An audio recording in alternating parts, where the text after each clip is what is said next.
અને હિંસા એટલી જ છે, ધર્મ માટે હોય એ અહિંસા અને ધર્મની વિરુદ્ધ હોય એ હિંસા. આ મારો વ્યક્તિગત મત છે.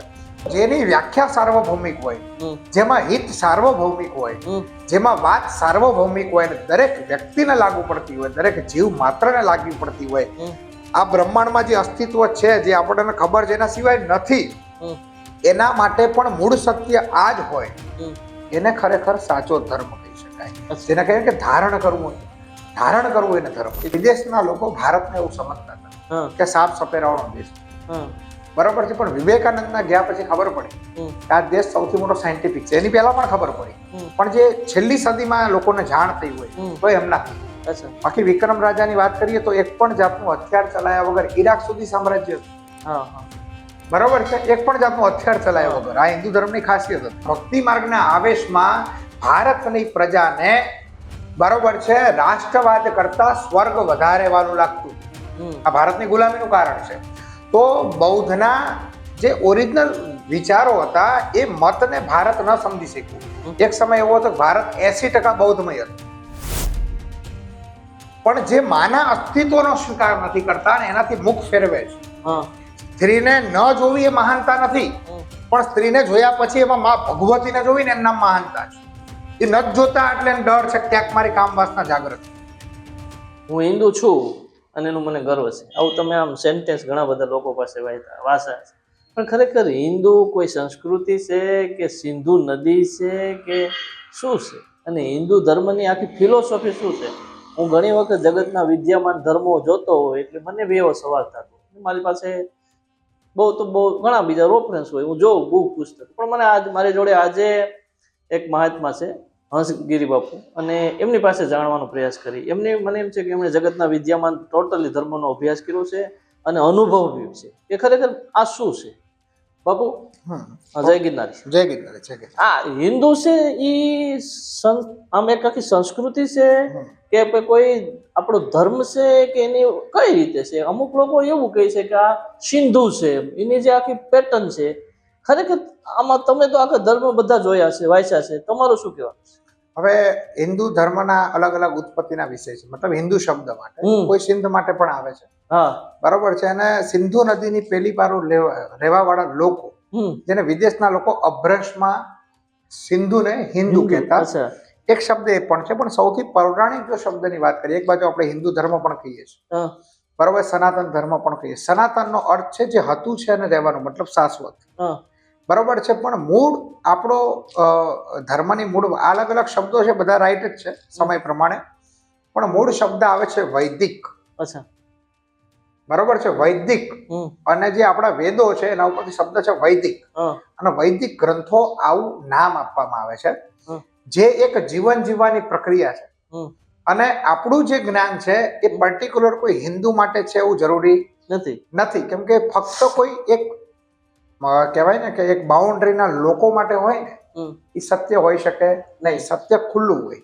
બીજું સત્ય, જે મૂળ સત્ય છે ને, એ સમગ્ર માનવ જીવનને, દુનિયામાં આફ્રિકાના જંગલમાં રહેતા વ્યક્તિને પણ એટલું જ લાગુ પડે અને ભારતના રાષ્ટ્રપતિને પણ એટલું જ લાગુ પડે. આને ધર્મ કહેવાય. જે કુંડાળા પૂરતું લાગુ પડતું હોય ને ધર્મ ન કહેવાય, એને ઘેટા કહેવાય. શું કહેવાય? ઘેટા. બરાબર છે. તો જેની વ્યાખ્યા સાર્વભૌમિક હોય, જેમાં હિત સાર્વભૌમિક હોય, જેમાં વાત સાર્વભૌમિક હોય અને દરેક વ્યક્તિને લાગુ પડતી હોય, દરેક જીવ માત્રને લાગુ પડતી હોય, આ બ્રહ્માંડમાં જે અસ્તિત્વ છે, જે આપણને ખબર છે એના સિવાય નથી, એના માટે પણ મૂળ સત્ય આ જ હોય, એને ખરેખર સાચો ધર્મ કહી શકાય. જેને કહે કે ધારણ કરવું એને ધર્મ. પછી એક બીજું છે, આર્ય અને દ્રવિડનો બી વિવાદ છે કે આર્ય કોણ હતા.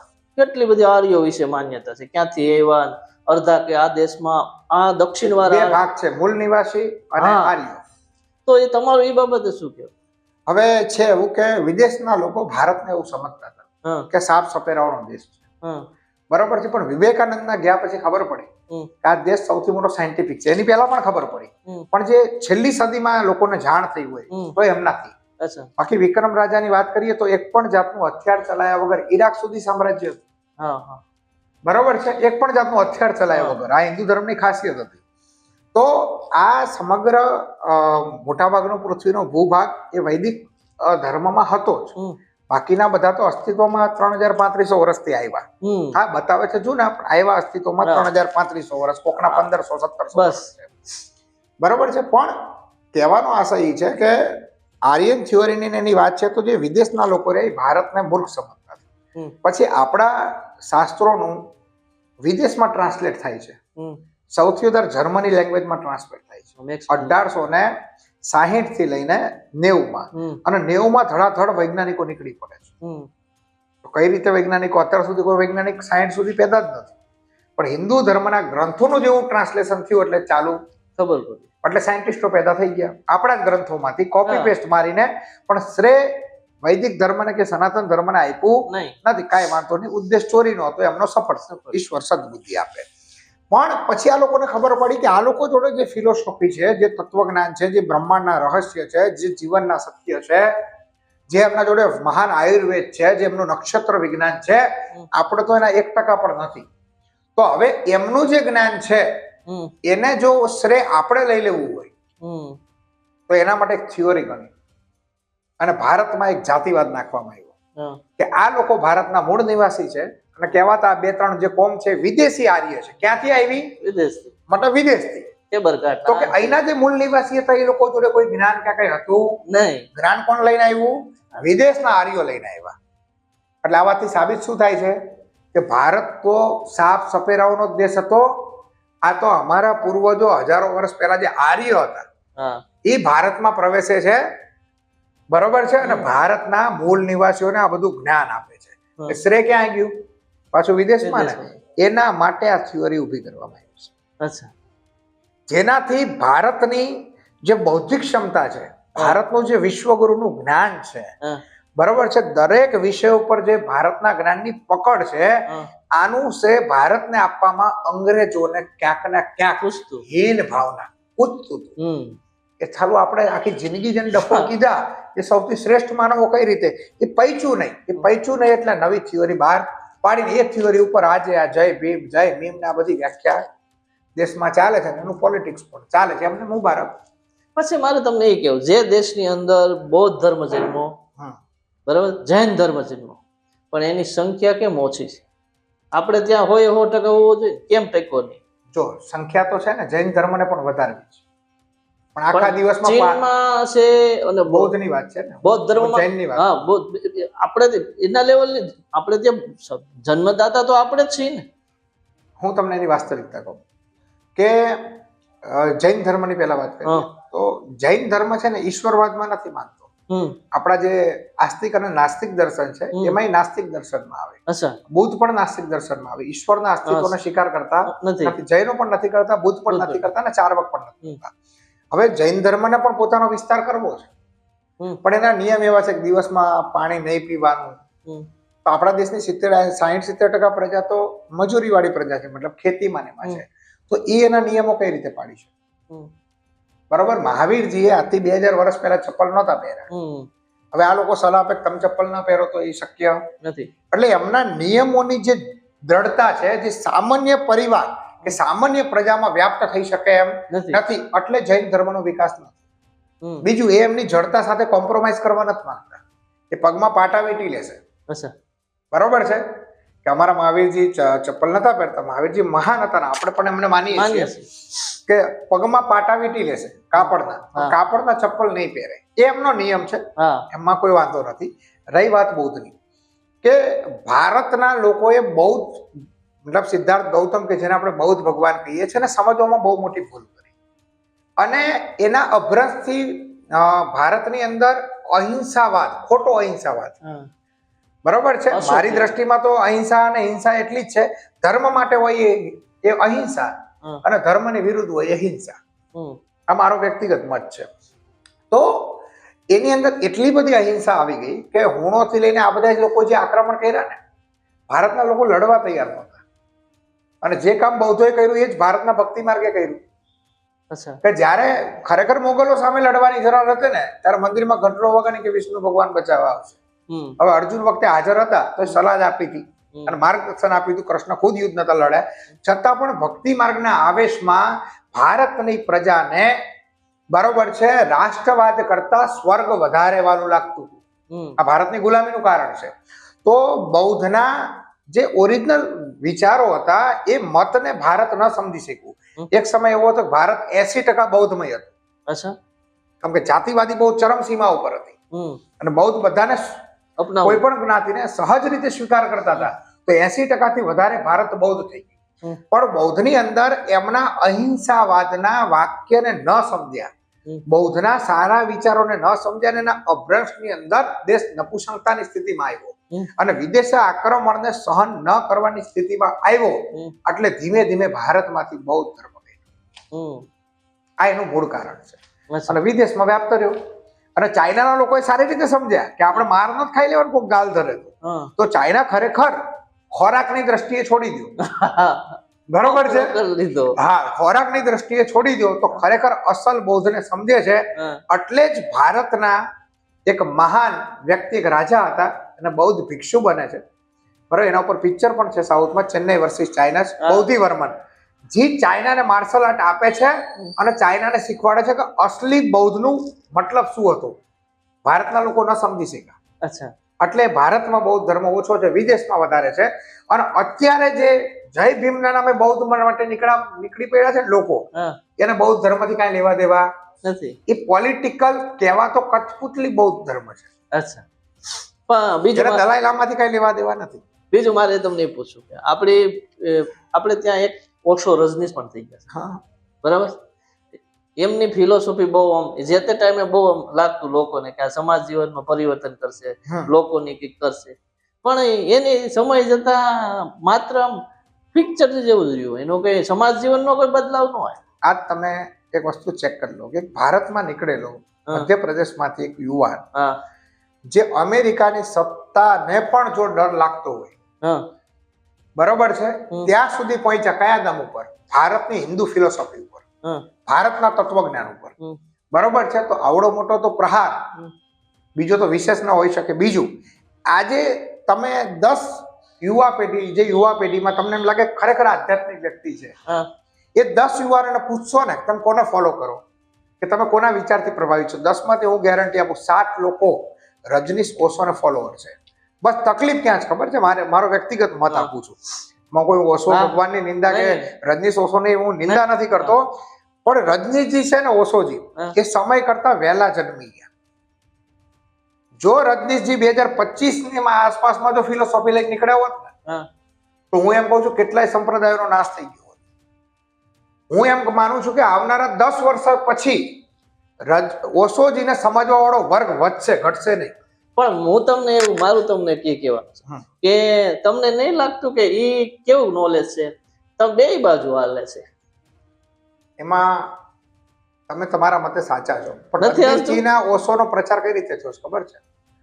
તમારી જાણમાં હોય કે ન હોય, એમના 650 થી બુકો છે. કેટલી? મને મેં વાંચી ભાઈ 650 બુકો છે, નોલેજ છે. એમાં એક જ બુક છે જેનું નામ છે સંભોગસે સમાધિ તક. એ તો બધા કે, અને જે લોકોએ સેક્સ ગુરુની સિમ્બોલ ઓશોજી ઉપર નાખ્યું છે ને, હું ગેરંટી આપું એને સંભોગસે સમાધિ વાંચ્યું નથી. તો આપણે 364 બુકોનું જ્ઞાન છોડી એક ઉપર કેમ આવ્યા ખબર? લોકોના મોટા ભાગના વિચાર એ ઉપર જ હોય છે, કામ વાસનાઓ. બરોબર છે. તો આપણે અત્યાર સુધીના ઇતિહાસમાં કામ વાસનાને, ઋષિ વાત્સાયન ને બધાને જો વાત કરીએ તો છેલ્લા 1000 વર્ષમાં જે કામ વાસનાને અનૈતિક કીધી અને એને દબાવવાની કોશિશ કરી, એને આધ્યાત્મ સાથે જોડવાનું કામ, આ વીરતાપૂર્વક કામ રજનીશ ઓશોજીએ કર્યું. 100% એને ધન્યવાદ દેવો જોઈએ. અને આવનારા 10-20 વર્ષ પછી રજનીશજીને સમજવા વાળો વર્ગ વધશે. હા, જે વસ્તુ લોકો છુપાવવા માંગતા હતા, મનમાં હતા, કોઈને કહી નતા શકતા, રજનીશજી એને ખુલ્લી વાત કરી, એટલે લોકો એનો સ્વીકાર કર્યો. ભારતના લોકો એટલે સ્વીકાર ન કર્યો કે ક્યાંક ના ક્યાંક અંગૂઠી વાળો ધર્મ, ક્યાંક ના ક્યાંક કુંડળી વાળો ધર્મ, ક્યાંક ના ક્યાંક પરંપરાઓ, ક્યાંક ના ક્યાંક જૂની જડતા, જૂના નિયમો, આ તૂટી જવાનો જે ડર હતો અને ધર્મનો ધંધો ભાંગી જવાનો જે ડર હતો ને, એના લીધે રજનીશજીનો સ્વીકાર નથી કર્યો. આજે ભારતના જેટલા કથાકાર રહ્યા એ સારી સ્પીચ આપવા માટે જાહેરમાં કબૂલે કે ન કબૂલે, પણ 95% કરતા વધારે કથાકારો કહેવાય ને ખાનગીમાં બેસીને સાંભળે છે તો રજનીશ. કેમ કે આવડું વિશાળ સાહિત્ય, અલગ અલગ 50 થી વધારે મહાપુરુષો ઉપર એક આવડી સમગ્રતાની ટીકા, એના ઉપર વાત કરવા વાળું વ્યક્તિત્વ રજનીશ ઓશો સિવાય દુનિયામાં કોઈ નથી. બરાબર. પછી તમે સ્વાધ્યાય પ્રવૃત્તિને કયા એંગલથી જો પાંડુરંગ શાસ્ત્રી? હા, હું તો એના પણ સારી દ્રષ્ટિએ જોઉં. જેમાં સૌથી સારામાં સારો એ વિચાર છે કે ગીતાનો વિચાર છે. આ કેટલો ગહન છે પછીનો ચર્ચાનો વિષય છે, પણ સ્વ અધ્યયન, એ લોકો પ્રવાસ પણ જાય છે, હું પણ એમાંથી બિલોંગ કરતો, એટલે પોતે પ્રવાસ પણ જાય છે તો પોતાના ખર્ચે જાય છે. બરોબર છે ને. અત્યારની ભાગાદોડી જિંદગીની અંદર ક્યાંક અડધો કલાક લોકો બેસે છે, આઠમ આવે એટલે સમાજને સામાજિક મુદ્દા ઉપર સરસ મજાના નાટક પીરસે છે અને સમાજના સારા કાર્ય કરે છે. એટલે મારી દ્રષ્ટિએ સારી બાબત છે. કમસે કમ ઘેટા તો નથી બનાવતા ને વાડામાં, કે આ વાડામાં આવશો તો જ ફલાણું ધામ મળશે, એવું સ્વાધ્યાય પરિવારમાં નથી, એટલે મને સન્માન છે. સ્વામિનારાયણ સંપ્રદાય વિશે તમે શું કહેશો? મેં એના ઉપર ઘણા બધા વિડીયો કર્યા છે. તો તમારું શું કહેવું? સહજાનંદ સ્વામી ભગવાન? હું ઘનશ્યામ પાંડેને ભગવાન તરીકે ન સ્વીકારું, અને એમનું એક પણ શાસ્ત્ર, હિન્દુ ધર્મના જે શાસ્ત્રો છે એમના નહીં, હિન્દુ ધર્મનું એક પણ શાસ્ત્ર એમને સર્વોપરી છોડી દઉં. એમને ખાલી ભગવાન પણ જો બનાવી દે તો હું સવારે પેન્ટ શર્ટ પહેરી અને સ્વામિનારાયણ સ્વામિનારાયણ મારા નહીં, એ ઘનશ્યામ પાંડેની હું આખો દિવસ સેવા કરવા તૈયાર છું. શિક્ષાપત્રી તમે વાંચી ને એમાં પણ જાતિવાદ છે. શુદ્રો માટે વ્યવસ્થા નથી. અચ્છા. કંઠી કોને ધારણ કરવી? બ્રાહ્મણ, વૈશ્ય અને ક્ષત્રિયોએ. અને સમયાંતરે શિક્ષાપત્રીમાં આ લોકોનું પરિવર્તન છે. અચ્છા. હવે જે ભગવાન, આમાં હું કોઈ પર્ટિક્યુલર, મારા બી ઘણા મિત્રો છે સ્વામિનારાયણ સંપ્રદાયના સાધુઓમાં, હું પર્ટિક્યુલર કોઈ સાધુનો વિરોધી નથી, હું એમની વિચારધારાનો વિરોધી. અહીંયા આવે તો હું પણ એમને જમાડું, મારાથી યથાશક્તિ ભેટ પૂજા આપું, એમને બેસાડું, લસણ ડુંગળી ન ખાતા હોય તો હું એ પ્રમાણે રસોઈ બનાવડાવું. પણ જે માના અસ્તિત્વનો સ્વીકાર નથી કરતા ને એનાથી મુખ ફેરવે છે. સ્ત્રીને ન જોવી એ મહાનતા નથી, પણ સ્ત્રીને જોયા પછી એમાં મા ભગવતીને જોવી ને એમ નામ મહાનતા છે. એ નથી જોતા એટલે ડર છે ક્યાંક મારી કામ વાસના જાગૃત હોય તો છે જ, કેમ કે એમાં કોઈ એવી પદ્ધતિ નથી કે કામ વાસના બંધ થાય. વિરોધાભાસ ક્યાં છે? તમને ચોખવટ કરું, તમે તમારા પિતાજીને સર્વોપરી માનો, તમને જન્મ આપ્યો છે, મને કોઈ વિરોધ નથી, પણ તમે તમારા પિતાજીને સર્વોપરી માનવા માટે આ જોશીભાઈના પિતાજીને તમારા પિતાજીના દાસ બતાવો, ત્યાં વિરોધ છે. અચ્છા. પછી પ્રણામી વૈષ્ણવ એ સંપ્રદાયને વિશે તમારું શું માનવું? જો ભક્તિ માર્ગની સૌથી સરસ વ્યાખ્યા કોઈ આપી હોય તો વૈષ્ણવ સંપ્રદાય છે. ચાહે વલ્ભાચાર્યજી હોય કે વાત્યાચાર્યજી, બરાબર? તો વલ્ભાચાર્યજીએ જેને કહેવાય ને કે પ્રેમ જ ઈશ્વર છે. હા, હું ભલે સાકાર સ્વરૂપ અને નિરાકાર સ્વરૂપની એ તર્કનો વિરોધાભાસ વિચારધારાનો અલગ વિષય છે, પણ એમને જે વાત આપી છે દ્વૈતમાંથી અદ્વૈત તરફ જવાની છે, દ્વૈતવાદ, અંતિમ લક્ષ્ય તો અદ્વૈત છે. તો ભક્તિ માર્ગ એટલે કે પ્રેમથી પણ ઈશ્વરને પામી શકાય આવી મહાન વ્યાખ્યા ઇતિહાસમાં આપી તો વૈષ્ણવ સંપ્રદાય આપી છે. હું એનો પૂર્ણ સમર્થક છું. મારો વિચારધારા વેદાંત છે, મારી વિચારધારા અદ્વૈત છે, પણ હું શુદ્ધ અદ્વૈતનું પણ સન્માન કરું છું, હું વિશિષ્ટ અદ્વૈતનું પણ સન્માન કરું છું અને અદ્વૈતનું પણ સન્માન કરું છું. પ્રણામી વિશે શું કહો છો? પ્રણામી વિશે મને એટલી ડિટેલ નથી ખબર, પણ મને એટલી ખબર પડે કે કોઈ હવે શિવને પૂજવા વાળા હોય એવું કરે છે, કોક જટાને પૂજે, કોક નક્કી કરે કે આપણે શિવજીની ત્રીજી આંખ પૂછશું, કોક કે આપણે ખાલી ત્રિશૂળ પૂછશું. હવે જે વ્યક્તિ સંપૂર્ણ, જેને આપણે કહીએ, રામને આપણે શું કહીએ છીએ કે મર્યાદા પુરુષોત્તમ છે, કૃષ્ણને આપણે શું કહીએ છીએ? પૂર્ણ પુરુષોત્તમ છે. તો જે વ્યક્તિ પૂર્ણ પુરુષોત્તમ છે આંખો ભજવામાં વાંધો હું છું, એમાં ફલાણું લેવું ફલાણું ન લેવું એ વિચારધારાનો વિષય છે, પણ ઘેટા બનાવવાની સિસ્ટમ તો ક્યાંક ને ક્યાંક થોડી જોવા મળે છે. બરાબર. સ્વામિનારાયણ જેટલી નહીં. સંપ્રદાય અને પંથ વિશે તમારા વિશે શું ડિફરન્સ લાગે? સંપ્રદાય છે ને એ હિન્દુ ધર્મનું ઘરેણું છે. અચ્છા. મલ્ટિપલ ચોઇસ છે. તમને આધ્યાત્મના ઊંચા ઉપર પહોંચવા માટે મલ્ટિપલ ચોઇસ છે. દુનિયામાં 7 અબજ લોકો છે તો 7 અબજ ચોઇસ છે, તો મારી દ્રષ્ટિએ તો 7 અબજ સંપ્રદાય જ છે. તો સંપ્રદાય તો હું તો કહું વ્યક્તિ દીઠ એક સંપ્રદાય બને તો કોઈ વાંધો નથી, પણ એને યાદ રાખવું જોઈએ કે આપણે નદી છીએ, આપણે નાળા છીએ અને આપણે આખરે સમુદ્ર સાથે ભળી જવાનું છે. સમુદ્ર માને સનાતન, બરોબર છે, પણ હવે સમુદ્ર સાથે ભળવાનું આવે ને પોતાનો અહંકાર ઊંચો થાય કે નહીં અમે તો નદી જ સર્વોપરી છીએ, અમે તો સમુદ્રમાં ભળી જઈશું, બરોબર છે, તો અમારું તો વેણ જતું રહેશે, અમારી મીઠાશ જતું રહેશે, અમે ખારા થઈ જશું. આ અહંકાર જ્યાં વ્યાપ્ત થાય ત્યાં સંપ્રદાય એની જડતા પકડે છે, અને જડતા પકડ્યા પછી એની અંદર વિકૃતિ ભાવ આવ્યા વગર રહેતો નથી. એટલે એક વાક્ય હું કહું, જૂઠ છે ને, જૂઠ એ લાંબો સમય ટકી જાય ને એટલે સત્ય સાબિત થઈ જાય. મારો છેલ્લો એ પ્રશ્ન છે, મૂળ જે પ્રશ્ન, હિન્દુઓ છે એ મૂળ મૂર્તિ પૂજા હતી કે મૂર્તિ પૂજાને માનતા કે પેલા નિરાકાર હતા, ખાલી પ્રકૃતિને જ માનતા હતા?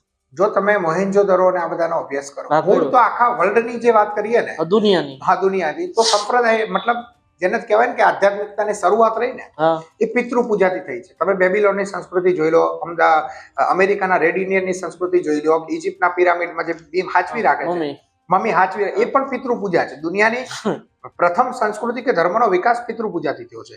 રહી વાત મૂર્તિ પૂજામાં, તો મોહેન્જો-દરોના બધામાં જે ઓથેન્ટિક મળી આવે છે, હું બંને વિજ્ઞાન ધર્મને સાથે લઈ ચાલીશ, તો એની અંદર જે પ્રૂફ બધા મળી આવે છે, બરોબર છે, તો એની અંદર આપણે અને આપણો જે ઇતિહાસ સનાતનની જે હિસ્ટ્રી કહે છે એ પ્રમાણે મૂર્તિ પૂજા નહોતી આપણામાં. આપણામાં શું કરતા, 4 પિલ્લર ઉભા કરતા, ઉપર એક આડો પથ્થર મૂકી દેતા અને શિવલિંગ જેવો એક પથ્થર શોધી અને મૂકતા અને એની ઉપાસના કરતા, અને એ શિવલિંગને મૂર્તિ ના માનતા, એને પણ એક નિરાકાર બ્રહ્મ માનતા. નિરાકાર બ્રહ્મ છે, બરોબર, કે નિરાકાર ઈશ્વર શિવ છે, એ રીતે પૂજા કરતા. મૂર્તિ પૂજાની શરૂઆત કરનાર જૈન ધર્મ હતો. પણ લોકો જૈન અને બૌદ્ધ તરફ આકર્ષણ વધ્યા એટલે હિન્દુ ધર્મના લોકોને એવું લાગ્યું કે ક્યાંક ને ક્યાંક આપણે આમાંથી પાછા પડશું, એટલે આપણામાં પણ એમાંથી કોપી પેસ્ટ થઈ અને આપણામાં પણ મંદિરની શરૂઆત થઈ. અને મંદિર બહુ સારું માધ્યમ છે, ભલે પાછળથી શરૂઆત થઈ, સમય પ્રમાણે એમને બદલ્યું, પણ મારી દ્રષ્ટિએ શ્રેષ્ઠ બાબત છે.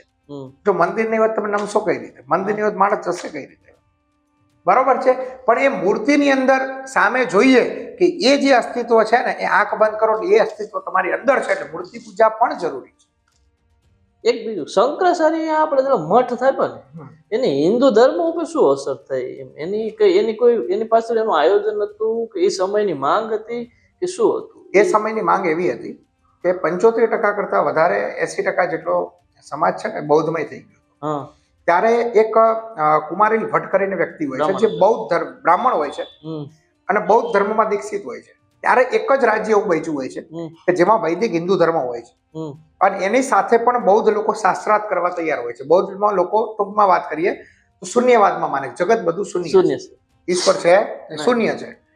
તો હવે એ રાજ્યમાં કોઈ એવો જ્ઞાની મહાત્મા કે એવો કોઈ મહાપુરુષ નતો કે જ્યાં બૌદ્ધ લોકોની સામે ડિબેટ કરી શકે. ડિબેટમાં હારી જાય એટલે ભારતમાંથી વૈદિક ધર્મ ખતમ થઈ જવાનો ડર હતો. તો કુમારીલ ભટ્ટ એના ગુરુને કહે છે અને એ જાહેર કરે છે કે વૈદિક સંસ્કૃતિના ઉપરથી ડિબેટ હું કરીશ. ત્યારે એના ગુરુ કહે છે તું તો બૌદ્ધ ભિક્ષુક અને મારો શિષ્ય છે. તો કે હા, પણ એની પહેલા હું બ્રાહ્મણ છું અને વૈદિક ધર્મી છું, બાદમાં તમારો બૌદ્ધ ભિક્ષુક છું. તો કે તારા જેવા શિષ્યને છે ને એને આપણે કહેવાય ચોખાના ભૂસામાં આગ લગાડી અને અગ્નિદાહ આપી દેવો. બરોબર છે કે કાંઈ વાંધો નહીં, ગુરુજી નીકળે છે અને એના જ ગુરુ સાથે શાસ્ત્રાર્થ કરે છે, સારા સારા બૌદ્ધ લોકો. અને આ લોકો કહે છે કે બધું શૂન્ય છે. એટલે કુમારીલ ભટ્ટ કહે છે કે તમે શૂન્યનો તો સ્વીકાર કરો છો કે હા, તો જે શૂન્ય તો છે ને એ તો માનો છો ને કે હા માનીએ છીએ. તો શૂન્યને પણ જોવા વાળો કોઈ દ્રષ્ટા છે ને, જે દ્રષ્ટા છે એ પુરુષ છે, બ્રહ્મ છે, નિરાકાર ઈશ્વર છે, માને ઈશ્વરનું અસ્તિત્વ છે. અને સામેના બૌદ્ધના ભિક્ષુકોને હરાવે છે અને હિન્દુ ધર્મનું પ્રતિપાદન કરે છે અને ફરીથી હિન્દુ ધર્મને પુનર્જાગૃત કરે છે. પછી ગુરુ પાસે જાય છે અને કહે છે ચલો હું ભૂસા ઉપર આગ લગાડવા તૈયાર છું, ગુરુ આજ્ઞા. હું ભલે હિન્દુ ધર્મ ઉપરથી હું બોલ્યો હોય, વૈદિક ધર્મ ઉપરથી, પણ હું તમારી આજ્ઞાનું પણ પાલન કરીશ કે તમારી પણ દીક્ષા લીધી છે. એટલે ગાય ભૂસા ઉપર બેસે છે અને આગ લગાડે છે. અને કહેવાય છે અડધું શરીર જયેલે છે, બળે છે. એ વખત શંકરાચાર્યજી 8 કે 9 વર્ષની ઉંમરે એની સામે આવે છે. ત્યારે શંકરાચાર્યના મુખમંડળ ઉપર જે પ્રકાશ જોવે છે અને કહે છે કે તું મારી સાથે શાસ્ત્રાર્થ કર. ત્યારે શંકરાચાર્યજી વિચાર કરે કે આપણું અડધું શરીર બળે ને શાસ્ત્રાર્થ, કાંઈ વાંધો નહીં. અને શાસ્ત્રાર્થ કર્યા પછી કુમારીલ ભટ્ટ કહે છે કે હવે મને મારા મૃત્યુનો કોઈ અફસોસ નથી. હવે હિન્દુ ધર્મ, વૈદિક ધર્મનું પ્રતિપાદન શંકરાચાર્યજી તું કરજે. બરોબર, એટલી છેલ્લી શિક્ષા આપી અને પોતાના શરીરને એ હોમી દે છે. અને એ શંકરાચાર્ય ફરીથી વૈદિક ધર્મને પ્રતિપાદન કરે છે અને એના કંટ્રોલિંગ માટે, એના ફેલાવવા માટે 4 મઠોનું નિર્માણ કરે છે. આવી કથા છે, આખા દેશમાં છે.